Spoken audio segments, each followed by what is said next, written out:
అందరికీ ప్లేస్లో మా డాడీ వాకింగ్ చెప్తున్నారు.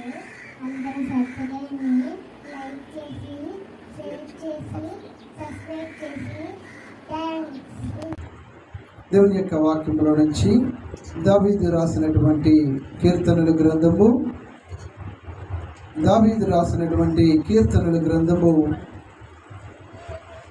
37వ అధ్యాయము 1-2 వచనాలను చదువుకుందాం. చెడ్డవారిని చూచి నీవు వ్యసన పడకము, దుష్కార్యములు చేయు వారిని చూచి మత్సర పడకము. వారు గుడ్డి వారి వలె వారు గడ్డి వలె త్వరగా ఎండిపోదురు, పచ్చని కూర వల్లే వాడిపోవుదురు. యెహోవా యందు నమ్మిక ఉంచి మేలు చేయము, దేశమందు నివసించి సత్యమును అనుసరించుము. చాలు. దేవుని నామానికి మహిమ కలుగును గాక. హల్లెలూయా, హల్లెలూయా. భక్తుడైనటువంటి దావీదు ఈ మాటలు చెబుతూ ఉన్నాడు. ఏమంటూ ఉన్నాడంటే, చెడ్డవారిని చూసి వ్యసన పడవద్దు. మనము బాగా మనిషి బ్రతికినప్పుడు ఎదుటి వ్యక్తిలో ఉండేటువంటి చెడుతనము మనకు కనబడుతుంది. దేవుని వాక్యం వింటున్న వారు అందరూ దేవుడి స్తోత్రం చెప్పండి. మనము దేవునిలో నిలబడి లేకపోతే మంచిగా బ్రతికి మంచి దాన ధర్మాలు మంచి మంచి కార్యక్రమాలు మనం చేసుకుని బ్రతుకుతూ ఉన్నప్పుడు, మనం మంచిగా బ్రతికినప్పుడు ఎదుటి వ్యక్తిలో ఉన్నటువంటి బలహీనతలు, తప్పులు, వారి చెడుతనము కనబడుతుంది. కనబడినప్పుడు నీవు ఎలా ప్రవర్తిస్తూ ఉన్నావు? ఎదుటి వ్యక్తి గొడవలాడేవాడిగా ఉన్నాడు అనుకోండి, తిట్టేవాడిగా ఉన్నాడు అనుకోండి, కొట్టేవాడిగా ఉన్నాడు అనుకోండి, స్వార్థపరులుగా ఉన్నారనుకోండి, పిసనారుల్లో ఉన్నారనుకోండి, నరహత్యలు చేసేటువంటి వారిగా ఉన్నారు. మరి వారిని చూసినప్పుడు నీకేమనిపిస్తుంది? ఏమనిపిస్తుంది? మనం అనుకుంటాం, ఎంత దుర్మార్గుడు, ఇలాంటి మనిషి ఈ భూమి మీద ఎక్కడ ఉండరేమో అనే విధంగా మనుషుల్లో ఆలోచనలు పుడతాయి. అయితే దేవుడు నీకు అలాంటి వారికి కనబడినప్పుడు ఎలా ఉండమంటున్నాడంటే, చెడ్డవారిని చూచి నీవు వ్యసన పడవద్దు, దుష్కార్యములు చేయ వారిని చూచి మత్సర పడవద్దు. చెడ్డలు కనపడినప్పుడు నీ ప్రవర్తన ఎలా ఉండాలంటే, వారిని చూసి అసహించుకునే విధంగా, వారిని చూసి ద్వేషించుకునే విధంగా, అలాంటి వాడు ఉంటాడా అనే విధంగా మనము ఆలోచించకూడదు, వారిని గురించి మాట్లాడకూడదు. దేవునికి స్తోత్రం. హల్లెలూయా, హల్లెలూయా. అయితే అసలు చెడ్డవారు అంటే ఎవరు? ఒకవేళ ఇలాంటి లక్షణాలు మన దగ్గరే ఉన్నాయేమో చూడండి. చెడ్డవారు అంటే బైబిల్ గ్రంథంలో కొంతమంది మనుషుల గురించి రాయబడి ఉంది. రోమీలకు రాసిన పత్రిక 1వ అధ్యాయము 28వ వచనం నుంచి మెల్లగా చదువుదాం. మరియు వారు తమ మనస్సులో దేవునికి చోటు ఇయ్యనొల్లకపోయిరి. అంటే చెడ్డవారు అనేటువంటి మాటకు అర్థం ఏంటంటే, దేవునికి తన హృదయాల్లోనికి స్థానాన్ని ఇవ్వలేదు. హృదయంలోనికి ఎలాంటి స్థానం ఇస్తారంటే, అన్నింటికి స్థానాలు ఇస్తారు. ఏటికి? అన్ని చెడుకి కూడా హృదయంలోనికి స్థానం ఉంటుంది. కానీ దేవుడి దగ్గరికి, దేవుడిని తన హృదయాల్లో చేర్చుకో అనేటప్పటికి మాత్రము వారి హృదయాల్లోనికి స్థానము చేర్చుకోలేనటువంటి వారు చెడ్డవారు. ఇంకా గనుక చేయరాని కార్యములు చేయుటకు దేవుడు భ్రష్ట మనసుకు వారిని అప్పగించినట్టు వారు సమస్తమైన దుర్నీతి చేతను, దుష్టత్వము చేతను, లోపము చేతను. అంటే చెడ్డవారు అంటే అర్థం ఏంటంటే పిసినారితనము చేసేటువంటి వారు దేవుడు ఏమన్నాడు? చెడ్డవారు అన్నారు. దేవునికి స్తోత్రం. ఇంకా ఏమన్నాడు? ఈర్ష్య చేతను. ఈర్ష్య అంటే ఎదుటి వ్యక్తి మీద కోపము. ఇంకా మత్సరము అంటే ఒకటిగా మనము చదివిన తర్వాత మనం ముందుకు వెళ్దాం. ఇక్కడ చెడుతనములో ఉన్నటువంటి కొన్ని లక్షణాలను గురించి చెబుతూ ఉన్నాను. చదమ్మా. మస్తరము, నరహత్య. నరహత్య అంటే తెలుసు కదా మనకి, మనిషి నిర్దాక్షిణ్యముగా చంపేటువంటి మనుషులు అనేటువంటి వారిని దేవుడు ఏమన్నాడు? చెడ్డవారు అన్నాడు. ఇంకా కలహము అంటే గొడవలాడేటువంటి మనస్తత్వం కలిగిన వారు. నువ్వు ఊరకనే ఇంట్లో ఉన్నా సరే నేనేం చేస్తారు? గొడవకి బయటికి లాగుతారు. ఇంట్లో నువ్వు ఎందుకున్నా రా అని బయటికి లాగుతారు, నువ్వు ఏ తప్పు చేయకపోయినా. కలహములు, అలాంటి వారిని ఏమన్నాడు దేవుడు? చెడ్డవారు అన్నారు. ఇంకా కపటము అంటే నీ మనసులో ఒకటి ఉంచుకొని బయటికి ఇంకొకటి మాట్లాడేవారు. లోపలంతా కూడా ఎదుటివారి గురించి ద్వేషం ఉంది, ఎదుటివారి గురించి అసూయ ఉంది, కోపం ఉంది, వారిని చంపేయాలనేటువంటి ఆలోచన ఉంది. కానీ బయటికి ఎలా మాట్లాడతావు? చాలా తీయగా ప్రేమగా మాట్లాడతారు. వాటిని ఏమంటారంటే కపటము అంటారు. అంటే ఈ కపట మనస్సు కలిగిన వారిని కూడా దేవుడు ఏమన్నాడు అంటే చెడ్డవారు అన్నారు. ఇంకా వైరము అంటే ఎప్పుడు గొడవలు ఆడుకోవడమే. అర్థమవుతుందా? ఎప్పుడు గొడవలే, ఎప్పుడు ఎవరో ఒకరితో గొడవ పెట్టుకోవాలా, బయటికి రావాలా, నా అంతటి వారు ఎవరు లేరు అని చూపించుకోవాలనేటువంటి మనుషులను కూడా దేవుడు ఏమనంటే చెడ్డవారు అన్నారు. ఇంకా కొండగాండును అంటే లేని మాటలని పుట్టించేవారు. కొండలు చెప్తారు, అసలు నువ్వు పలకలేదు కానీ నువ్వు మాట్లాడకపోయినా నువ్వు ఈ మాట అన్నావు, నువ్వు ఈ పని చేయకపోయినా నువ్వే ఈ పని చేసావు అని చెప్పేటువంటి వారిని కొండగాళ్ళు అంటారు. వాళ్ళు కూడా దేవుడి దృష్టిలో చెడ్డవారు. ఇంకా అపవాదకులను, దేవద్వేషులను అనగా మనం అంటుంటాం కదా, కొంతమంది అన్యజనులు అనేటువంటి వారు దేవుణ్ణి దూషిస్తూ ఉంటారు. మరి వీళ్ళు యేసు భక్తులు రా, యేసు నమ్మునోళ్ళు రా, హల్లెలూయా రా అంటారు. దేవుడు అంటే మనిషికి ఎంత చులకన కదా, హల్లెలూయా కూడా వస్తున్నాడు రా అనేవారు. నేను అప్పుడప్పుడు కుర్రోడితో ఆటోతో వెళ్ళేవాడిని పక్కన కూర్చోడానికి.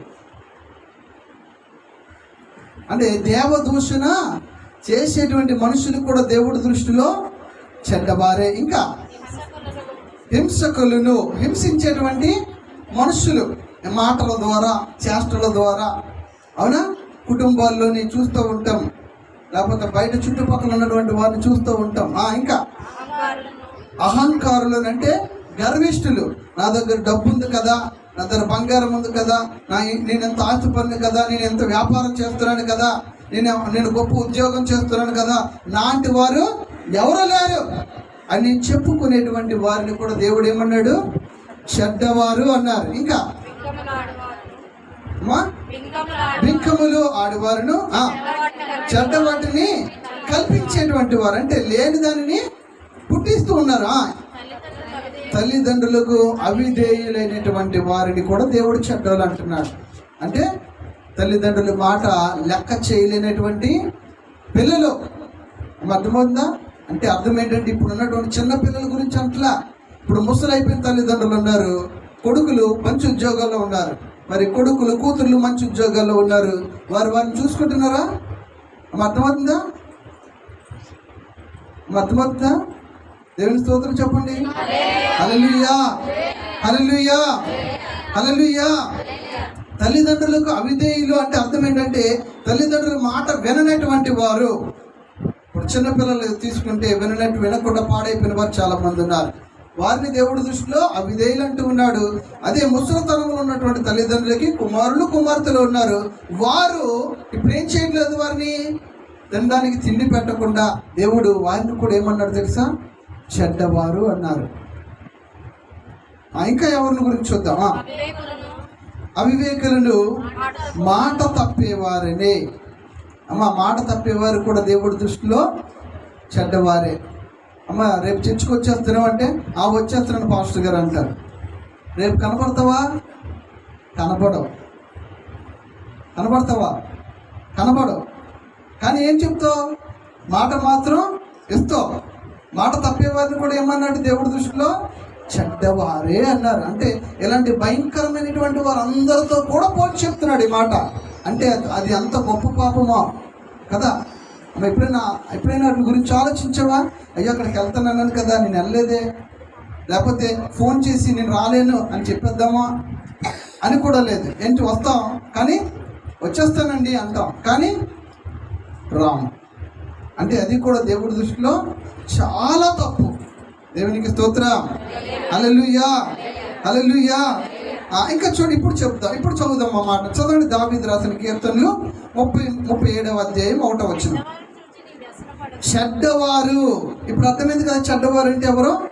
అయితే ఈ చెడ్డవారిని చూసినప్పుడల్లా కూడా మనం ఏం చేయకూడదు, వ్యసన పడకూడదు. అయ్యో వీళ్ళు ఇలాంటి పనులు చేస్తున్నారు కదా, చి వీళ్ళు ఇలాంటి వాళ్ళు ఏంటి, చి వీడు ఇలాంటి వాడు ఏంటి, చి వీళ్ళు బ్రతుకు ఇలాంటిది ఏంటి అని మనము వారిని చూసి వ్యసన పడవలసినటువంటి పని లేదు.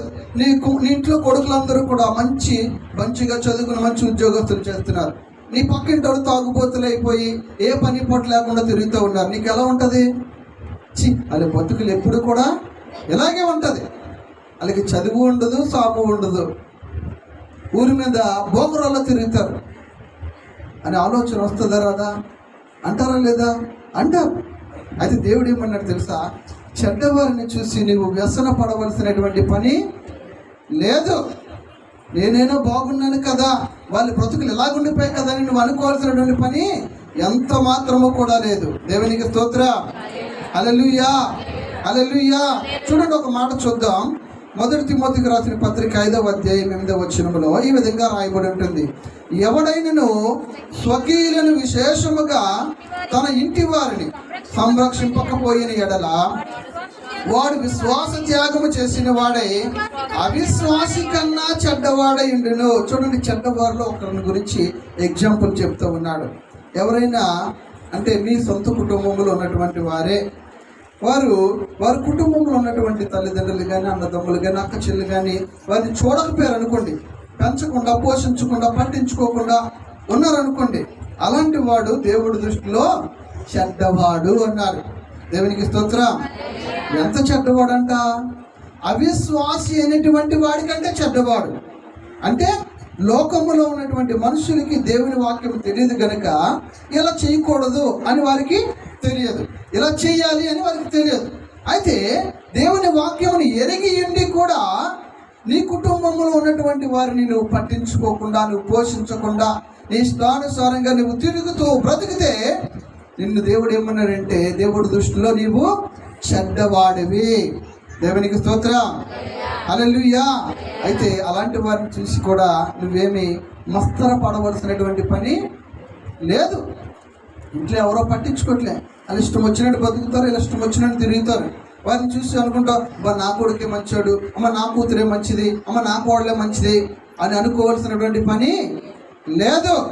చెడ్డవారిని చూసి నువ్వు మస్తర పడవలసినటువంటి పని లేదు. ఎందుకంటే బైబిల్ గ్రంథంలో ఒక వ్యక్తిని గురించి మీకు చూపిస్తాను. చూడండి, బైబిల్ గ్రంథంలో 2వ రాజుల గ్రంథము 8వ వచనం చదువుదాం. 6వ అధ్యాయం 8వ వచనం చదువుదామా? సిరియా రాజు ఇశ్రాయేలీలతో యుద్ధము చేయవలెనని కోరి తన సేవకులతో ఆలోచన చేసి మన దండిపేట ఉంచదమని చెప్పింది. ఇక్కడ ఇశ్రాయేల్ దేశం యొక్క రాజు, అక్కడ ఉన్నటువంటి మనుషులు అనేటువంటి వారు ఉన్నారు. అదే సమయంలో ఇశ్రాయేలీకి ప్రధానమైన శత్రువులు ఎవరయ్యా అంటే సిరియా దేశము, రాజు, అక్కడ ఉన్నటువంటి సైన్యము.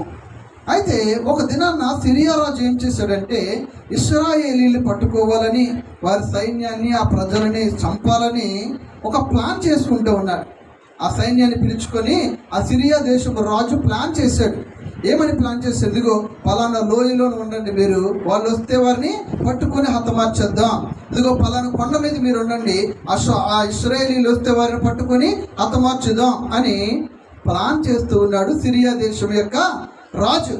అయితే ఈ ఎక్కడో ఏదో దేశములో ఎవరో ఇశ్రాయేలీల మీద అనుకున్నటువంటి మాటలు, ఆ ప్లాన్లన్నీ కూడా ఒక దేవుని సేవకునికి వినపడిపోతూ ఉంటాయంట. దేవునికి స్తోత్రం చెప్దామా? అమ్మ, అర్థమవుతుందా? శత్రువు అనేటువంటి వాడు మీ గురించి ప్లాన్ చేస్తూ ఉన్నాడు. ఏమని ప్లాన్ చేస్తున్నాడు? మీ జీవితాన్ని పాడు చేయాలని, మీ జీవితాన్ని నాశనం చేసేయాలని, మీ కుటుంబాలు చెల్లాచెదురైపోయాలని, మీ భర్తలు చనిపోవాలని, మీ బిడ్డల భవిష్యత్తు నాశనం అయిపోవాలని శత్రువు కోరుకుంటాడు. అయితే అలాగ కోరుకున్నటువంటి వారిలో, ఇశ్రాయేలు దేశంలో కోరుకున్నటువంటి వారిలో సిరియా దేశం యొక్క రాజు కూడా ఒకడే. అయితే వాళ్ళు మాట్లాడుకున్నవి ఎవరికి వినబడుతున్నాయంట? ఇశ్రాయేలు దేశంలో ఉన్నటువంటి ఒక దేవుని సేవకునికి వినబడుతూ ఉన్నాయంట. వినపడగానే ఆయన కోరుకుంటాడా? ఆయన ఏం చేస్తున్నాడంటే ఆ ఇశ్రాయేలు దేశం యొక్క రాజుకు చెప్తూ ఉన్నాడు, ఇదిగో రాజుగారు, మన దేశం గురించి, మన సైన్యం గురించి వాళ్ళు ఇలా మాట్లాడుకుంటున్నారు. పలానా లోయలోనికి మీరు వెళ్ళొద్దు, పలానా ప్రాంతంలో మీరు ఉండొద్దు, పలానా ప్రాంతంలోనికి మీరు ఎక్కిపోవద్దు అని రాజుతో చెప్పగానే వాళ్ళు ఆ ఇశ్రాయేల్ సైన్యము కూడా కొండల దగ్గరికి, ఆ లోయల దగ్గరికి, ఈ దేవుని సేవకుడు చెప్పిన ప్రదేశంలోనికి వెళ్ళకపోయేసరికి ఈ సిరియా రాజు సైన్యం అక్కడికి వెళ్ళి వాళ్ళు రాకపోవడం చూసి తిరిగి మరలా వచ్చేయడం అలాగే అనేక సార్లు జరగగానే సిరియా రాజుకి కోపం వస్తుంది. ఇదేంటి, నేను ఇంత పకడ్బందీగా ప్లాన్ చేస్తున్నాను కదా ఆ దేశంలో ఉన్న ప్రజలను నాశనం చేసేయాలని, కానీ నా ప్లాన్లు ఏం సక్సెస్ అవ్వట్లేదు ఏంటి అని చెప్పుకుంటే అప్పుడు ఆ దేశంలో ఒకడు వచ్చి అంటాడు, ఇదిగో రాజా, ఆ ఇశ్రాయేల్ దేశంలో ఒక దైవజనుడు ఉన్నాడు, మనం ఏమి మాట్లాడుకున్నా ఆ మాటలు అక్కడ ఆయనకి వినపడతాయి అన్నాడు. దేవునికి స్తోత్రం చెప్తామా? మరి ఆ మాటలు వినపడ, అది ఏది మాట్లాడుకున్న దేశం ఇక్కడ చెవులో కూర్చి వినపడతాయంట. మరి అలాగే వినపడితే మరి శత్రువు ఎక్కడైనా దొరుకుతాడా? ఎక్కడా దొరకడు. దేవునికి స్తోత్రం, హల్లెలూయా. శత్రువు ఎక్కడ దొరకడు, ఎలా దొరుకుతాడు? అప్పుడు ఈ సిరియా దేశం రాజు ఏం చేశాడయ్యా అంటే, ఇలా కాదు, మరి ఆ దైవజనుడి వల్లే కదా ఈ సైన్యం దొరకట్లేదు, మనకి ఇశ్రాయేలు మనకు పట్టుపట్టడం లేదు, కాబట్టి ముందు ఆ దేవుడి సేవకుడిని పట్టుకోవాలనుకున్నాడు. చూడండి, చదువుదామా, ఎన్నో వచ్చినమ్మా? 14 నుంచి. కాబట్టి రాజు అచ్చటికి గుర్రములను, రథములను, గొప్ప సైన్యమును పంపెను. వారు రాత్రి వేళ వచ్చి 4 దిశలను పట్టణమును చుట్టుకొనగా దైవజనులైన అతని పనివాడు పెందలెక్కడనే లేచి బయటకు వచ్చాడంట. అంటే ఆ శత్రువు ఏం చేశాడు? ముందు ఈ సైన్యాన్ని పట్టుకోకూడదు, ఎవరిని పట్టుకోవాలి? ఆ దైవజనుని పట్టుకుంటే వీళ్ళు దొరికిపోతారు. ఆయన కానీ వేసేసామనుకో ఆటోమేటిక్గా వీళ్ళు పని అయిపోద్ది అనుకుని తన సైన్యాన్ని అంతటిని పంపించాడంట. అయితే ఈ దేవుని సేవకుడు దగ్గర శిష్యునిగా ఉన్నటువంటి వారు ఒక ఇంటి దగ్గరుండి ఒక కొండ ప్రాంతాల్లో ఉంటారన్నమాట. ఆ కొండ ప్రాంతం చుట్టూ ముట్టేశారంట ఆ సిరియా సైన్యం. ఎలాగొచ్చారంట? రథముల ద్వారా, గుర్రముల ద్వారా, సైన్యము ద్వారా వచ్చారంట. అయితే తెల్లవారుజామున ఆ దేవుని సేవకుడి యొక్క పనివాడు ఇంట్లోంచి బయటకు వచ్చాడంట. చూడగానే ఎవరున్నారు?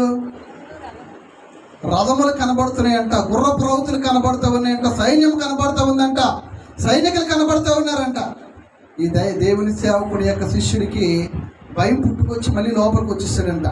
వచ్చి ఆ దేవుని సేవకుడితో చెప్తా ఉన్నాడంట, అయ్యా, మనం బయటకు వచ్చామా చచ్చామే. ఎందుకో తెలుసా? అదిగో ఆ సిరియా దేశం రాజు గురించి మీకు వినపడ్డది కదా, ఆ వార్తను మన సైన్యానికి చెప్పా కదా, ఆ కోపంతో ఆయన సైన్యాన్ని పంపించాడు మన మీదకి, మనల్ని చంపేయడానికి అని సిరియా దేవుని సేవకునితో పన్నుడు చెప్పాడంట. చెప్పగానే అప్పుడు చెప్తూ ఉన్నాడంట దేవుని సేవకుడు, అలాగా చదవమ్మా, అతడు భయపడవద్దు, మన పక్షమునున్నవాడు వారి కంటే అధికులై ఉన్నారని చెప్పిన. దేవునికి స్తోత్రం, హల్లెలూయా. అక్కడ చూస్తే ఎలా ఉన్నారు? ఆయన చుట్టూ కూడా సైన్యము మోహరించింది, జనాలు, రథాలు, రౌతులు. కానీ ఈయనేమన్నాడు?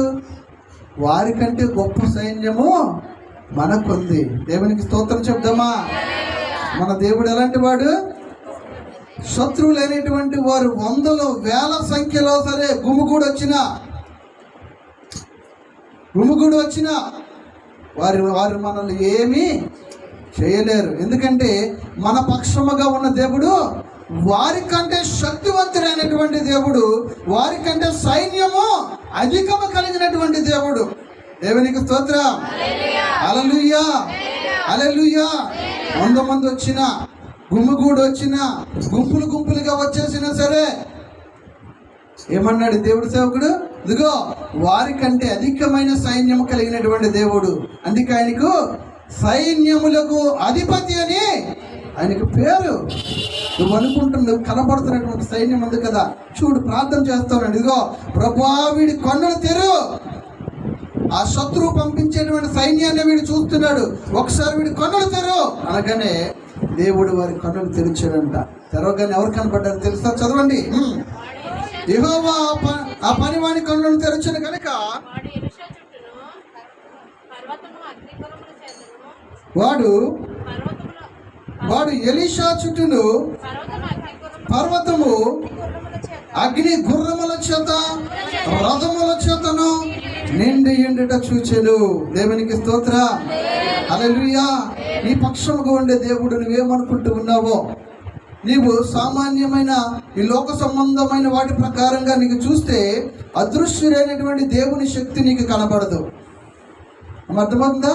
ఈ లోక సంబంధంగా నీవు చూసినట్లయితే నీ బాధను బట్టి, నీకు వచ్చిన కష్టాన్ని బట్టి, నీకు వచ్చిన ఇబ్బందిని బట్టి ఈ లోక సంబంధంగా చూడు, నీకేది కనబడదు. దేవుడు అదృశ్యమైన శక్తి. కానీ అదృశ్యుడైనటువంటి దేవుడు ఉన్నాడని నమ్మకంతో నీవు నీ శత్రువు నీ మీద దాడి చేస్తున్నటువంటి వారి పక్షంగా నువ్వు చూడగలిగినట్లయితే దేవుని సహాయం నీకు అక్కడ కనబడుతుంది. దేవునికి స్తోత్రం. హల్లెలూయా. ఎంత చక్కగా కనబడుతుందంటే వాడి కన్నులు తెరవగానే అగ్ని రథాలంట. దేవునికి స్తోత్రం. ఇప్పుడు మనకు కనబడేటువంటి గుర్రాలు ఇప్పుడు ప్లాస్టిక్లతో, ఇనుములతోని, మెటల్స్తో తయారు చేసినటువంటి రథాలు అవి ఎలాగున్నాయంట? అక్కడ దేవుడి రథాలు ఎలాగున్నాయంట? అవి అగ్నిలా ఉన్నాయంట. అగ్నితో తయారు చేయబడినటువంటి రథాలు అవి. అందులో ఏముంది? జీవం ఉంది. దేవుని యొక్క మహాశక్తి అందులో ఉంది.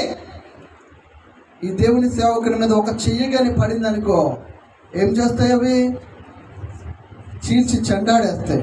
దేవునికి స్తోత్రం. హల్లెలూయా, హల్లెలూయా, హల్లెలూయా. కళ్ళు తెరిచి చూసేసరికి, కళ్ళు తెరవబడేసరికి వారందరూ కనపడుతున్నారు. మరి కనపడినప్పుడు ఏలియా దేవుని సేవకుడు ప్రార్థించాడంట. ఎలీషా ప్రార్థన చేసినప్పుడు ఏమని ప్రార్థన చేశాడంట? వారి కళ్ళు అంధత్వముతో మూయబడినగా కానీ ప్రార్థన చేశారంట. ఎవరి కళ్ళు? ఈ శత్రువులైనటువంటి వారు ఎవరెవరైతే వచ్చారో సైన్యం అంతా వారందరికీ కూడా వారి కళ్ళు పోవునుగా కానీ ప్రార్థించాడంట. ఏమై కళ్ళు పోగానే అంధత్వంతో అక్కడికక్కడ వాళ్ళు తరుముతూ ఉన్నారు. గుడ్డోలు ఎలా తరుముకుంటారు? ఒక ఇంట్లో పెట్టేసిన గుడ్డోలు ఏం చేస్తారు? తరుముకుంటారా? నీ పేరు ఏం పేరు, అరే నువ్వెవరని. అలాగా వీళ్ళు తరుముకోవడం ప్రారంభించారు. అయితే ఎలీషా అన్నాడు, ఇదిగో రండి మిమ్మల్ని ఒక దగ్గర తీసుకెళ్తాను అన్నాడు. అలాగ తీసుకొని వచ్చాడు. గుడ్డోలందరూ, అంటే గుడ్డోలు అనేదానికంటే దేవుని సేవకునికి, దేవుని ప్రజలైనటువంటి వారికి శత్రువులుగా పిలబడుతున్నటువంటి వారందరినీ గుడ్డోలుగా చేసి మన ముందు పెడితే మనం ఏం చేస్తాం? మనం చంపడానికి వచ్చారు కాబట్టి వారిని ఏం చేయాలి? మనం ఏం చేయాలి? అంత అవకాశం ఎవరికైనా దొరుకుతుందా? ఎవ్వరికీ దొరకదు. మనల్ని చంపడానికి వచ్చినోడు మన ముందే గుడ్డోడైపోయి తిరుగుతూ ఉంటే మనం ఏం చేస్తాం? కత్తిపోతా మొత్తం సంహరించేస్తాం. నా ప్రాణమే తీస్తావా అని. మరి అలాంటిది మరి గుడ్డోలు అయిపోగానే ఈ దేవుని సేవకుడు అలాగా కొంత దూరం నడిపించి రాజు దగ్గర తీసుకుని వచ్చాడంట. చదవండి ఆ మాట, చదువుతామా? 20వ వచనం. వారు షోమ్రోనులోనికి వచ్చినప్పుడు అతడు, యెహోవా వీరు చూచినట్లు వీరి కళ్ళు తెరవమని ప్రార్థన చేయగా యెహోవా వారి కళ్ళు తెరిచెను గనుక వారు షోమ్రోను మధ్య ఉన్నామని తెలుసుకొనిరి. అంతటి ఇశ్రాయేలు రాజు వారిని పారచూచి ఎక్కడి వరకు తీసుకొచ్చాడు? రాజు ఎదుటికి తీసుకొచ్చేసాడు. ఆ శత్రువుడు సైన్యం అంతటిని గుడ్డోలుగా తీసుకొచ్చాడు. రాజు ఎదుటి నిలబడిన తర్వాత మరల వారి గురించి ప్రార్థించాడు. ప్రభా వీరి కళ్ళన్నీ మరలా తెరవండి అనగానే కళ్ళు ఏమయ్యాయి? గుడ్డువారు కాస్త కళ్ళు తెరిచి చూస్తూ ఉన్నారు. చూసేసరికి ఎవరున్నారు? ఎదుట ఆ దేశం యొక్క రాజు ఉన్నాడు. ఆ సైన్యం ఉంది. మరి ఈ సిరియా దేశం యొక్క సైనికులకి ఎలా ఉంటుంది? చుట్టూ తిరిగి ఒక పులి బోనిలో పడితే ఎలా ఉంటుందో అలా ఉంటుంది. మరి రాజుకి ఎలా ఉంటుంది? మా దేశం మీదే మీరు ప్లాన్ చేసి మమ్మల్నే చంపాలని మీరు చూస్తారా అని ఆయనకుంటుంది. అందుకే ఆయన అడుగుతున్నాడు, రాజు అడుగుతున్నాడు. చదవండమ్మా 11వ వచనం. ఇశ్రాయేల్ రాజు వీరిని పారచూసి, నాయనా వీరిని కొట్టుదునా అని ఎలీషాను అడగగా, అమ్మా ఎవరికైనా ఉంటుందా లేదా కోపం? అయితే దేవుడు ఏమన్నాడు? చెడ్డవారిని చూసి నీవు వ్యసన పడవలసినటువంటి పని లేదు. వారు నిన్ను చంపడానికే వచ్చారు, వారు మీ దేశాన్ని పాడు చేయడానికే వచ్చారు, వారు మీ కుటుంబాన్ని చేర్చడానికే వచ్చారు. అయినప్పటికీ కూడా వారిని చూసి వ్యసన పడవలసినటువంటి పని లేదు. వ్యసన పడవలసిన పని లేదు. నేను అంటూ ఉన్నాడు, అయ్యా దైవజెండా మీరు తీసుకొచ్చారు కదా, వీరిని కొట్టమంటారా, వీరిని కొట్టాలా అని అడుగుతూ ఉన్నాడు. ఏమంటున్నాడు చూడండి, నువ్వు వీరిని కొట్టవద్దు. దేవునికి స్తోత్ర, హల్లెలూయా. వారు చెడ్డోలే అయినా సరే ఏం చేయొద్దు, వారి మీద వ్యసన పడవలసినటువంటి పని లేదు, వారిని చూసి అసహించుకోవాల్సినటువంటి పని లేదు, కొట్టవద్దు అంటున్నాడు. ఇంకేమన్నాడు చూడమ్మా, నీ కత్తి చేతను నీ వింటి చేతను నీవు చెలపట్టబడిన వారు నిన్ను కొట్టుదువా, వారికి భోజనము పెట్టించి వారు తిని త్రాగిన తరువాత వారు తమ యజమానుని యొద్దకు, దేవుని స్తోత్రం, హల్లెలూయా హల్లెలూయా. చెడ్డవారే వారు నీ చేతిలో పట్టబడ్డారు, నీకు అవకాశం దొరికింది. ఏం చేయొచ్చు నువ్వు? వారిని ఎంత చిత్రహింసలు పెట్టాలన్నా అంత పెట్టవచ్చు. కానీ దేవుడు ఏమన్నాడు? అలాగ నీవు చెయ్యవద్దు. దేవునికి స్తోత్ర, హల్లెలూయా హల్లెలూయా. చెడ్డవారిని చూసి నీవు వ్యసన పడవద్దు. ఏమన్నాడు తెలుసా? వారందరిని తీసుకొచ్చి చక్కగా మంచి భోజనము పెట్టు. ఎవరైనా పెడతారా? నిన్ను చంపడానికి వచ్చినటువంటి వాడిని, నీ ఇల్లు నాశనం చేయాలని చూసేవాడిని, నిన్ను బయటికి ఇచ్చి అవమానించాలని చూసేవాడిని, ఎప్పుడు తప్పు దొరుకుతుందా అని చూసేవాడిని, నిన్ను చూసి గర్విస్తున్నటువంటి వారు, నిన్ను చూసి అసహించుకున్నటువంటి వారు, వారు నీ చేతిలో పడినప్పుడు నువ్వు వారిని ఏమీ చేయకుండా వారిని భోజనం పెట్టి పంపించమంటున్నాడు. దేవునికి స్తోత్ర, హల్లెలూయా. ఎందుకంటే చెడ్డోళ్ళు చూస్తే వారిని నువ్వు అసహించుకోకూడదు. వారు చెడ్డవాళ్ళే అయినా సరే నీవు అసహించుకోవద్దు. దేవునికి స్తోత్రం. ఏమంటున్నాడు చూడండి, చదమ్మా. వారు భోజనం పెట్టించి వారు తిని త్రాగిన తర్వాత తమ యజమాని వద్దకు వెళ్ళిదమని చెప్పిరి. అంతటా వారి కొరకు విస్తారమైన భోజన పదార్థములు సిద్ధము చేయగా వారు అన్నపానములు పుచ్చుకొని దేవునికి స్తోత్రం చెప్దామా? హల్లెలూయా హల్లెలూయా. చెడ్డవారు మరి కళ్ళ ముందే ఉన్నారు. చెడ్డోలే, నిన్ను చంపడానికే వచ్చారు వాళ్ళు. అయినా నువ్వేం చేయకూడదు, వారిని చూసి అసహించుకోవాల్సిన పని లేదు, వ్యసన పడవలసిన పని లేదు, వారిని తృణీకరించవలసిన పని అస్సలే లేదు.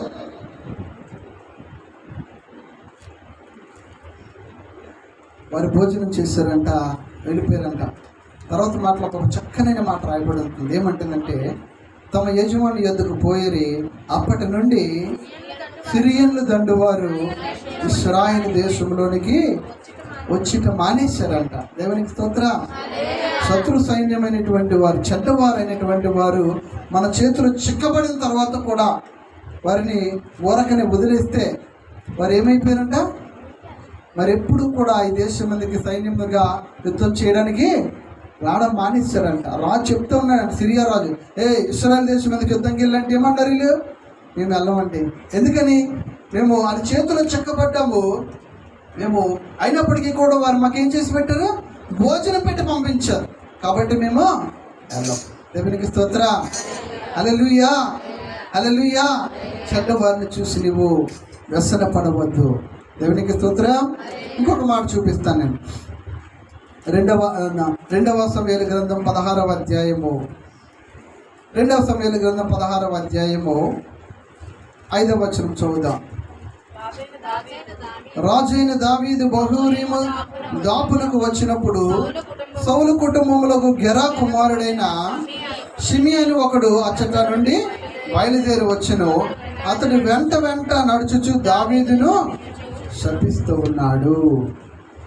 ఇక్కడ దావీదు అనేటువంటి వ్యక్తి ఎవరయ్య అంటే ఒక గొప్ప మహారాజు. అయితే ఇక్కడ షిమి అనేటువంటి ఒక వ్యక్తి ఉన్నాడు, బెన్యామీను వంశానికి చెందినవాడు.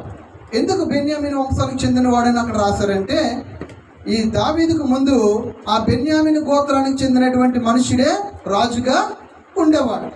అతడు చనిపోయాడు. అయితే అతడు చనిపోయిన తర్వాత దావీదు మహారాజు అయ్యాడు. అయితే ఈ షిమి అనేటువంటి వ్యక్తి ఎవరయ్యా అంటే, ఈ బెన్యామీను గోత్రములోనే ఈ యొక్క సౌలు చనిపోయిన తర్వాత, వారి కుమారులు చనిపోయిన తర్వాత రాజు అవ్వాలనుకున్నటువంటి వ్యక్తుల్లో ఈయన కూడా ఒకడే, ఈ షిమి కూడా ఒకడు. అయితే ఆ స్థానాన్ని దేవుడు ఎవరికి ఇచ్చాడయ్యా అంటే దావీదుకి ఇచ్చాడు. దేవునికి స్తోత్రం, హల్లెలూయా. ఆ స్థానాన్ని దేవుడు దావీదుకి ఇచ్చాడు. అయితే దావీదు ఏమంచో ఆ పట్టణము గుండా ప్రయాణమే వెళ్ళిపోతున్నాడు. ఏంటో సందర్భం అంటే, అప్పటికే వాళ్ళ కొడుకు, ఇతను దావీదు మహారాజే అయినప్పటికీ కూడా వాళ్ళ కొడుకు ఏం చేస్తున్నాడంటే, ఆ రాజు స్థానాన్ని తీసేసుకుని అతన్ని దావీదుని చంపేయాలని ప్లాన్లో వస్తుంటుండగా దావీదు మహారాజు కొండల గుండా వెళ్ళిపోతూ ఉన్నప్పుడు ఈ షిమి అనేటువంటి వ్యక్తి చూసి ఏమంటున్నాడో చూడండి. చదమ్మా. షిమి అని ఒకడు అచ్చటి నుండి బయలుదేరి వచ్చెను. అతడు వెంట నడుచుచు దావీదును శపించుచు జనులందరూ వడార్జులందరూ దావీదు ఇరు పార్శ్వములో ఉండగా, మా ఈ షిమి అనేటువంటి వాడికి ఎంత ధైర్యమో చూడండి. దావీదు అప్పటికే రాజు చుట్టూ తన సైన్యం ఉంది, తన భటులు ఉన్నారు, భార్యలు అందరూ ఉన్నారు. అందరూ ఉంటుండగానే ఈ షిమి అనేటువంటి వాడు దావీదుని ఏం చేస్తున్నాడు? శపిస్తూ ఉన్నాడంట, బూతులాడుతూ ఉన్నాడు, తిడుతూ ఉన్నాడు. ఆయన మార్గం గుండా ఆయన వెళ్ళిపోతూ ఉంటే ఆయన వెనకాతలు వెళుతూ ఏం చేస్తున్నాడు? తిడుతూ ఉన్నాడంట. చూడండి. రాజైన దావీదు మీదను అతని సేవకుల మీదను ఆయన ఇంకా ఏం చేస్తున్నాడు? రాళ్ళు పట్టుకొని దావీదు మౌనంగా వెళ్ళిపోతుంటే, కొన్ని ఊరక సామాన్యమైన మనుషుడు అంటే కాదు, తన రాజు, మహారాజు. అలాంటి వారి మీద ఏం చేస్తున్నాడు? రాళ్ళు విసురుతూ ఉన్నాడంట ఈ షిమి. మరి అలాంటి వాడు మనకి అవకాశం దొరికితే మనం ఏం చేస్తాం? అవమానించిన, శాపకరమైన మాటలు మాట్లాడిన, రాళ్లతో కొట్టిన. ఎందుకంటే అది అవకాశాన్ని అదునుగా చూసుకున్నాడు. అప్పటికే వాళ్ళ కొడుకు దావీదును తరుముతున్నాడు కాబట్టి ఇతను ఏమీ చేయలేని నిరుత్సాహమైన స్థితిలో ఉన్నాడు. కాబట్టి ఏమన్నా పడతాడులే అనుకుని ఈయన షిమి అనేటువంటి వ్యక్తి శపిస్తూ ఉన్నాడంట, రాళ్ళుసుని బెదిరిస్తూ ఉన్నాడంట.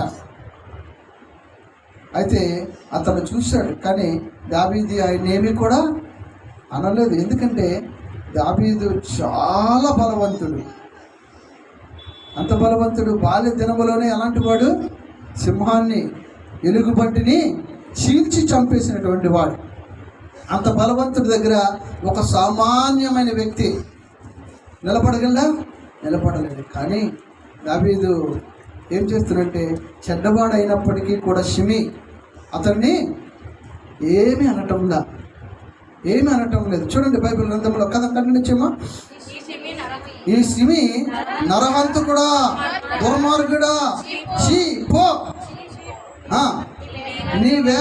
నీ వేళ వలనని నీవు వెళ్ళగొట్టిన సౌలు ఇంటి వారి హత్యలు యెహోవా నీ మీదకి రప్పించి యెహోవా నీ కుమారుడైన అబ్షాలోము చేతికి రాజ్యమును అప్పగించి ఉన్నాడు. చూడండి ఎంత చక్కగా తిడుతూ ఉన్నాడు. నరహంతకుడా అని తిడుతూ ఉన్నాడు రాజుని, దుర్మార్గుడా అని తిడుతూ ఉన్నాడు, ఛీ పో అని తిడుతూ ఉన్నాడు. అన్ని మాటలు ఒక మనిషిని మాట్లాడితే ఎవరైనా ఒప్పుకుంటారా? ఎవ్వరూ ఒప్పుకోరు. ఒక సామాన్యమైన వ్యక్తినే అంటే ఒప్పుకోరు. మరి అలాంటిది ఈ దావీదు అనేటువంటి వ్యక్తి ఒక గొప్ప మహారాజు. అలాంటి వ్యక్తిని అంటూ ఉన్నాడు. ఏమైంది చూడమ్మా, చదవమ్మా. తర్వాత 9వ వచనం. అభిషే చచ్చిన కుక్క నా ఏలిన వాడునకు రాజులకు నిన్ను శపింపనేలా చేరబోయి ఏమన్నంటే దావీదు పక్కనే సైన్యం ఉన్నారు కదా. దావీదు ఏమనటంలే, కానీ సైన్యాధిపతుల్లో ఉన్నటువంటి ఒక వ్యక్తి అంటున్నాడు, తన సహోదరు కుమారుడు, ఇదిగో ఈ ఎందుకు పనికిరానటువంటి ఈ మనుషుడు నిన్ను దూషించడం ఏంటి రాజా? ఎందుకు పనికిరానటువంటి ఈ మనుషుడు నిన్ను శపించడం ఏంటి? నీ మీద ఒక రాళ్ళు రోవడం ఏంటి? నువ్వు నాకు పర్మిషన్ ఇవ్వు, కత్తి పట్టుకొని వాడి తలకాయ తీసుకొని వచ్చి నీ కాళ్ళ ముందు నేను పెడతాను అన్నాడు. చాలా కోపం వచ్చింది, కానీ దావీదుకి మాత్రం రాలా. దేవునికి స్తోత్రం చెప్దామా? హల్లెలూయా, హల్లెలూయా. చెడ్డవారిని చూసి వ్యసన పడవలసినటువంటి పని నీకు లేదు. ఏమంటున్నాడంటే, అందుకు రాజు, సిరియా కుమారులారా, మీకును నాకును ఏమి పొందు? వానిని శపింపనీయుడి. ఇక్కడ అంటారు చూడండి, నీకు నాకు పోలికేంటి అంటే అర్థం ఏంటంటే, ఈయనకు తెలుసు ఆయన చెడ్డవాడే, ఆయనే శరణైనవాన్ని ఏమనకూడదు. కానీ ఈ యొక్క సిరియా కుమారుడైనటువంటి ఈయన సైన్యాధిపతులైనటువంటి వీరు ఎలాంటి వారంటే, దావీదు మీద ఈగను కూడా వాళ్ళనివ్వరు, రాజు మీద చెయ్యి కూడా వేయనివ్వరు. కాబట్టి వాళ్ళ వృత్తి అది, కానీ దావీదు వృత్తి అది కాదు. చెడ్డవాడైనప్పటికీ కూడా ఏం చేయాలి? వ్యసన పడకూడదు, అసహించుకోకూడదు. ఇంకా చూడండి, ఎన్నో వచ్చినమ్మా, ఎన్నో వచ్చిన 10 చదవండి. అందుకు రాజు, మీకును నాకును ఏమి పొందు? వానిని శపింపనీయుడి. 11 వచ్చిన, అభిషేక్తోను తన సేవకుడితోనూ పలికినదేమనగా, నా కడుపున పుట్టిన నా కుమారుడే నా ప్రాణం తీర్చుండగా ఈ బెన్యామీని ఈ ప్రకారము చేయడం ఏమి ఆశ్చర్యము? వాని జోలికి మారుడి. దేవునికి స్తోత్రం. అది జోలికి వెళ్ళొద్దు అంటున్నాడు. మనం అంటే ఏమంటాం? ఒకవేళ నీకు నీ ఇంటి ఎదురోళ్ళకి మీ ఎదురోళ్ళకి గొడవలు అయ్యే, ఆడవాళ్ళు తనుకున్నారు, నిన్ను పోలీస్ స్టేషన్ వరకు తీసుకెళ్లారు. నీ కొడుకు అన్నాడు, మా ఎందుకమ్మా పోలీస్ స్టేషన్లు అవి ఇవి గొడవలు ఎందుకు వాళ్ళకు అన్నాడు. ఏమంటావు? చి వాళ్ళకరా, నీకేం తెలుసు? నీకేం తెలుసు? నన్ను అంత అవమానించారు, ఎన్ని అబద్ధాలు చెప్పారు అక్కడ స్టేషన్లోని, లేనిపోయినవన్నీ చెప్పారు, నీకేంటో తెలుసు అంటావనువా అంటాం. మరి ఇక్కడ దావీదుని అంత అవమానించిన, అంత నిందించిన, చి పో అంటే అర్థం ఏంటి? మనం అని వేసినట్టు. అలా వేసినా సరే రాజు ఏం చేస్తున్నాడు తెలుసా? వారిని అసహించుకోలేదు ఆ మనుషులు చూసి, వ్యసన పడలేదు ఆ మనుషులు చూసి. దేవునికి స్తోత్రం. హల్లెలూయా, హల్లెలూయా. చూడండి ఏం చేస్తూ ఉన్నాడా? 12, యెహోవా నా శ్రమను లక్ష్య పెట్టినేమో, వాడు పలికిన శ్రమకు బదులుగా యెహోవా నాకు మేలు చేయనేమో. ఏమనుకున్నాడు వాడు? అంటున్నాడు, కానీ దానికి బదులుగా దేవుడు నాకు మేలు చేస్తాడేమో. అర్థమంది ఇలాగ ఎప్పుడైనా ఆలోచించారా? వాడు నన్ను అన్నందుకు గాను నాకు దానికి ప్రతిగా దేవుడు మేలు చేస్తాడేమో అని ఎప్పుడైనా ఆలోచిస్తామా? ఎప్పుడు ఆలోచించు. ఎలాగ ఆలోచిస్తాం? వాడు నాకు ఒక మాట అన్నాడు కాబట్టి నేను వాడికి 2 మాటలు ఇచ్చేయాలి, ఒకటి కొట్టాడు కాబట్టి 2 కొట్టేయాలని చూస్తాం. కానీ వాడు చేసిన దానికి ప్రతిగా దేవుడు నాకు 2 దీవెనలు ఇస్తాడని ఎప్పుడు మనం ఆలోచించు. దావీదు ఆలోచిస్తూ ఉన్నాడు. దేవునికి స్తోత్రం. హల్లెలూయా, హల్లెలూయా. దావీదు ఆలోచిస్తూ ఉన్నాడు. వాడు అంటున్నాడు, చెడ్డవాడే, నన్ను అసహించుకుంటూ ఉన్నాడు, నన్ను శపిస్తూ ఉన్నాడు, నా మీద బూతులు ఆడుతూ ఉన్నాడు, ప్రజలందరి ముందు నన్ను అవమానిస్తూ ఉన్నాడు, సైన్యం ముందు అవమానిస్తూ ఉన్నాడు. కానీ వాటికి ప్రతిగా దేవుడు నాకు 2 దీవెనిస్తాడేమో. దేవునికి స్తోత్రం. హల్లెలూయా. ఎప్పుడైనా అలాగ ఆలోచిస్తామా? మన ఆలోచన ఆ విధంగా ఉంచుదామోను. ఏమంటున్నాడు? 10-11 వచ్చిన, అంతలో దావీదులు అతని వారిని మార్గమున వెళ్ళిపోయేరి. వారి వెళ్ళిపోవచ్చుండగా షిమి అతనికి ఎదురుగా కొండ పక్కన పోవచ్చు. చూడండి, అంత అయిన తర్వాత కూడా మళ్ళీ ఏం చేస్తున్నాడు? ఆయన పట్టించుకోకుండా వదిలేశాడు దావీదు. అయినా సరే ఇలాగ వెళ్ళిపోతుండే ఆ కొండ పక్క నుంచి వెళ్ళి ఆ పైనుంచి రాళ్ళు దావీదు మీద వేస్తూ ఉన్నాడు. దావీదు మీద వేస్తూ ఉన్నాడు. చూడండి, అంటే ఆ మనుష్యుడు ఈ షిమి అనేటువంటి వ్యక్తి ఎంత చెడ్డవాడో అయినప్పటికీ కూడా దావీదు ఆయన గురించి పట్టించుకోవట్లేదు. చూడండి, వెళ్ళిపోవచ్చుండగా షిమి అతనికి ఎదురుగా కొండ ప్రక్కన పోవచ్చు, అతని మీదకి రాళ్ళు విసురుచు ధూళి ఎగరగొట్టిచుండును. దేవునికి స్తోత్రం. మనకు గుర్తుందో లేదో, బాప్తిస్తానికి వెళ్ళేటప్పుడు వాల్తెర దగ్గర ఒక ఆయన ఏం చేశాడు, సేమ్ అదే పని చేశాడు. రాళ్ళు ఇసిరేవాడు, ధూళిని ఇలాగ ఇసిరేవాడు. ఇక్కడ దావీదు మహారాజు వెళ్ళిపోతున్నప్పుడు కూడా పారిపోతూ ఉన్నప్పుడు కూడా ఈ షిమి అనేటువంటి వ్యక్తి వారిని అవమానించాలని, దావీదు నిందించాలని, చెడ్డవాడిగా చూపించాలని చాలా ప్రయత్నాలు చేశారు. కానీ దావీదు వాటిని పట్టించుకోలేదు. కారణం ఏంటో తెలుసా? చెడ్డవారిని చూసి వ్యసన పడవలసినటువంటి పని నాకు లేదు అనుకున్నాడు దావీదు. దేవునికి స్తోత్రం. హల్లెలూయా, హల్లెలూయా. అయితే తర్వాత ఏమైందయ్యా అంటే, ఏ కొడుకు అయితే తనను చంపాలని రాజ్యం తీసేసుకోవాలని అనుకున్నాడు, ఆ కొడుకు చనిపోతాడు. చనిపోయిన తర్వాత ఆ స్థానంలో దావీదు మహారాజే రాజుగా ఉండిపోతాడు. ఉండిన తర్వాత ఏమైందయ్యా అంటే 19వ అధ్యాయము 16వ వచనం నుండి చదువుదామా. 2 సమూయేలు 19వ అధ్యాయము 16వ వచనం నుండి. అంతటా బహువిరుమునందున్న బెన్యామీనుడగు గెరా కుమారుడైన షిమి త్వరపడి రాజైన దావీదుని ఎదుర్కొంటకు యోధా వారితో కూడా వచ్చాను. దేవునికి స్తోత్రం. ఇందాక దావీదు పారిపోతుంటే అతని మీద ఏం చేశాడు? రాళ్ళేశాడు, శపించాడు, చీ పో అన్నాడు, ధూళి విసిరాడు. అలాంటి వాడు మళ్ళీ ఎక్కడికి వచ్చాడు? దావీదు దగ్గరకు వచ్చాడు. దేవునికి స్తోత్రం. అతడు చెడ్డవాడే. అలాగే అసహించుకున్నాడు దావీదు? అసహించుకోలేదు. చెడ్డవాడే అసహించుకోలే. కానీ దావీదు మహారాజు అయిన తర్వాత అదే రాజు దగ్గరికి ప్రజలందరితో పాటుగా కలిసి అక్కడికి వచ్చాడు. ఇంకా ఏమైందంటే 18వ వచనం. రాజు నది రాజు ఇంటి వారిని అవతల దాటించుటకు రాజు దృష్టికి అనుకూలమైన దాన్ని చేయుటకును రేవు పడవను యువతులకు తెచ్చిండిరి. అంతటా గెరా కుమారుడైన షిమి వచ్చి రాజు యోర్దాను నది దాటిపోగానే అతనికి సాష్టాంగపడి నమస్కారం చేశాడు. దేవునికి స్తోత్రం. ఎవరు నమస్కారం చేశారు?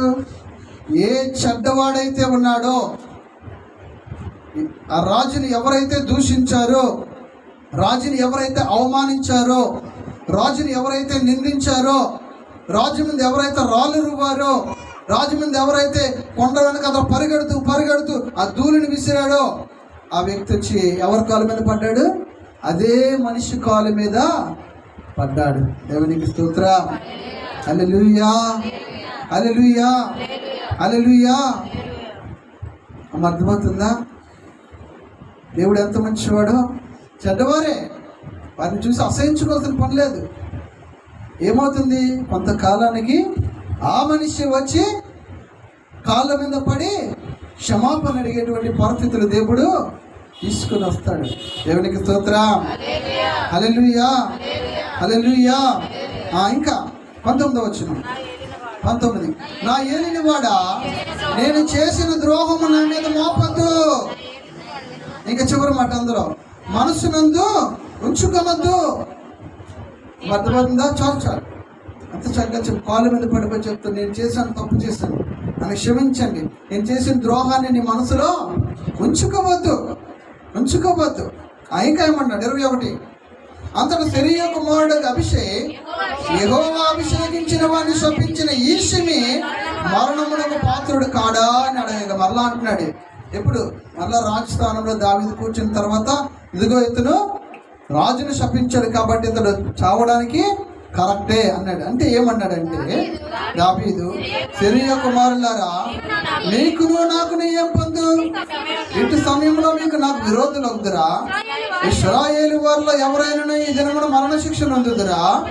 ఇప్పుడు నేను ఇశ్రాయేలు మీద రాజునైతేనని సంగతి నాకు తెలిసి ఉన్నదని చెప్పి ప్రభువు ప్రమాణము చేసి నీకు మరణ శిక్ష విధింపనని షిమీతో చెప్పాడు. దేవునికి స్తోత్ర. అతను షిమి అనేటువంటి చెడ్డవాడికి మరణానికి పాత్రుడే. కానీ దావీదు ఏం చేస్తున్నాడు? నీకు మరణ శిక్షను నేను విధింపను. అంటే దావీదు దేన్ని పట్టుకుని ఈ తీర్పులను తన ప్రవర్తనను కలిగి ఉన్నాడై అంటే దేవుని యొక్క వాక్యాన్ని. చెడ్డవారైనా సరే వారి మీద నీవు వ్యసన పడవద్దు. చెడ్డవారి మీద నీవు వ్యసన పడవద్దు. దేవునికి స్తోత్ర. చెడ్డవాడే చెడ్డ పనులే చేస్తూ ఉన్నాడు. ఆ చెడ్డ పనులు చేస్తూ నీ చేతికి కూడా చిక్కాడు. అయినా సరే నువ్వేమీ కూడా దావీదేమీ చేయలేదు. దేవునికి స్తోత్ర. హల్లెలూయా, హల్లెలూయా, హల్లెలూయా. అయితే అక్కడ ఏమన్నాడంటే మనం దావీదు కీర్తనలు చదువుకున్నాం కదా, 37వ అధ్యాయము చదవండి ఒకసారి. చెడ్డవారిని చూచి నీ వ్యసన పడకము, దుష్కార్యములు చేయవారిని చూచి మత్సర పడకము, వారి గడ్డి వలె. హల్లెలూయా, హల్లెలూయా, హల్లెలూయా.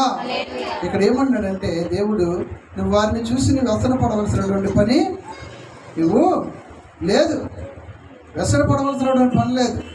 కానీ వారు ఎలాగైపోతారంట?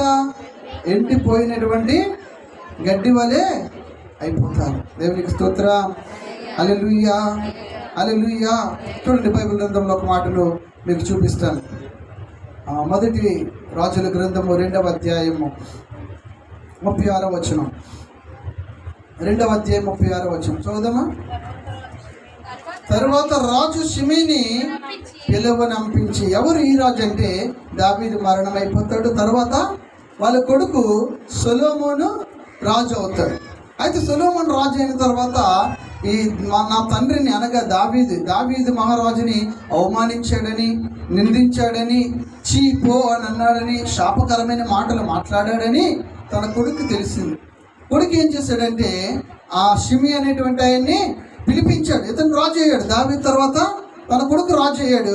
ఆ షిమిని పిలిపించేయమన్నాడంటే, నీవు యెరూషలేములో ఇల్లు కట్టించుకొని బయట ఎక్కడికైనా వెళ్ళక అందులోనే కాపురం ఉండాలి.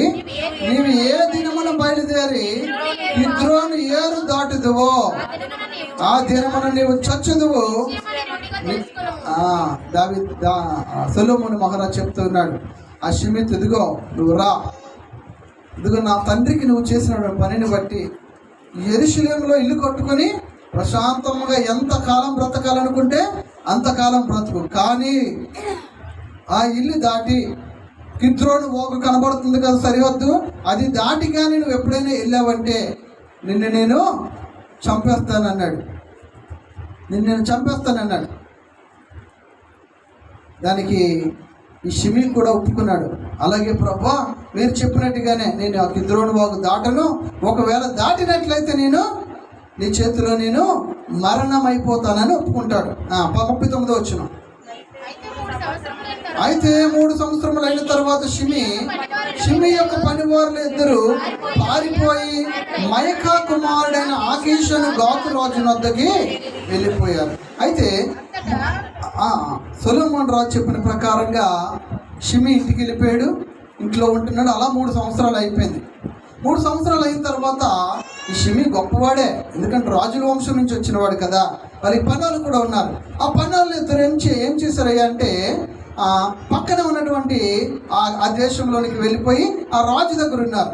ఉండగానే ఒకరు వచ్చి చెప్తారు, ఇదిగో అయ్యా షిమి, నీ పనులు ఏంటి అక్కడ ఉన్నారు అని చెప్పగానే ఈ షిమి ఏం చేస్తాడంటే వెంటనే ఆ పనివారి దగ్గరికి వెళ్తాడు. ఆ పనుల దగ్గరికి వెళ్ళాలంటే ఏం చేయాలి? ఈ రాజు ఏ నది అయితే దాటి వెళ్ళొద్దని చెప్పాడో ఆ నది దాటి వెళ్ళి వారిని తీసుకొని రావాలి. మరి ఈయన అదేం ఆలోచించాలి, అయ్యో నా పనులు అక్కడికి వెళ్ళిపోయారు, అక్కడ ఉండిపోయారే అనే ఆతృతతోటి వెళ్ళిపోయి వారిని వెళ్ళి తీసుకుని వచ్చేసాడు. తీసుకురాగానే ఈ వార్త రాజు దగ్గరికి వెళ్ళింది. చదవండి. షిమి లేచి గంత కట్టి తన పనివారిని వెతుకుటికై 40వ వచనం. గాతులకు ఆకీషుని వద్దకు పోయాను. ఎలాగున షిమి పోయి గాతులో నుండి తన పనివారిని తీసుకొని వచ్చాను. షిమి యెరూషలేములో నుండి గాతునకు పోయి వచ్చునని సొలొమోనుకు వర్తమానము కాగా రాజు షిమిని పిలువనంపించి అతనితో ఇట్లనెను, నీవు ఏ దినమున బయలుదేరి ఏ స్థలమునకైనా వెళ్ళదువో ఆ స్థలమున నీవు మరణమగుదు అని నిశ్చయముగా తెలుసుకొని వల్లని యెహోవా తోడని నేను నీకు ఖండితముగా ఆజ్ఞ ఇచ్చి నీ చేత ప్రమాణము చేయించింది కదా, మరియు తమరు సెలవిచ్చినది మంచిదని నీవు ఒప్పుకుంటివి. అమ్మ అర్థమందా? అలాగన్నప్పుడు ఆయన ఏం చేశాడు? మీరేం సెలవిచ్చారు అది నేను ఒప్పుకుంటున్నాను అన్నాడు. మరి దాని ప్రకారంగా ఈ షిమికి ఏమవ్వాలి? మరణం అవ్వాలి. చూడండి 46వ వచనం. రాజు యెహోయాదా కుమారుడైన బెనాయాకు సెలవీయగా అతడు బయలుదేరి వారి మీద పడి వారిని చంపేడు. దేవునికి స్తోత్రం, హల్లెలూయా. దావీదు పని చేయలేదు, తర్వాత వారి కుమారుడు చేశాడు. అంటే ఇక్కడ చెడ్డవారిని చూసి నీకు నువ్వుగా వ్యసనపడవలసినటువంటి పని నీకు లేదు. కానీ ఆ చెడ్డవారు అలాగూ ప్రబలుతూనే నీ మీద విర్రవీగుతూనే, నీ మీద ప్రగల్భాలు పలుకుతూనే, నిన్ను చూసి గర్విస్తూనే, నిన్ను చూసి విర్రవీగుతూనే ఉండినప్పటికీ కూడా నిన్ను దేవుడు ఎందుకు మౌనముగా ఊరకనే ఉండమంటూ ఉన్నాడంటే, ఆ మనిషి ఎవరి చేతిలో పడతాడు? దేవుడి చేతిలో పడతాడు. దేవునికి స్తోత్రం, హల్లెలూయా. అప్పుడు ఏమవుతారంట? 2వ వచనంలో అన్నాడు కదా, వారు గడ్డి వలె త్వరగా ఎండిపోదురు. దేవునికి స్తోత్రం, హల్లెలూయా. వారు నిన్ను అవమానిస్తూనే ఉంటారు, నిన్ను నిందిస్తూనే ఉంటారు. ఆ సమయంలో నిన్ను ఎలా ఉండమంటున్నాడంటే 3వ వచనంలో, యెహోవా యందు నమ్మక ఉంచి ఎవరికి మేలు చేయాలి? నిన్ను శపించిన వాడికి మేలు చేయి, నీ మీద రాళ్ళు రువ్విన వాడికి మేలు చేయి, నీ మీద ధూళి విసిరిన వారికి మేలు చేయి, నిన్ను చంపడానికి ప్రయత్నాలు చేస్తున్నటువంటి వారికి మేలు చేయి. దేవునికి స్తోత్రం, హల్లెలూయా. అప్పుడు ఏమవుతుందో తెలుసు? 4వ వచనంలో అంటున్నాడు, ఆయన నీ హృదయ వాంఛలను, దేవునికి స్తోత్రం, హల్లెలూయా. వారి పట్ల నీవు అలాగుంటే నీవు కోరుకున్నదన్నీ కూడా దేవుడు నీ జీవితంలో ఇచ్చుతాడు. ఆమేన్.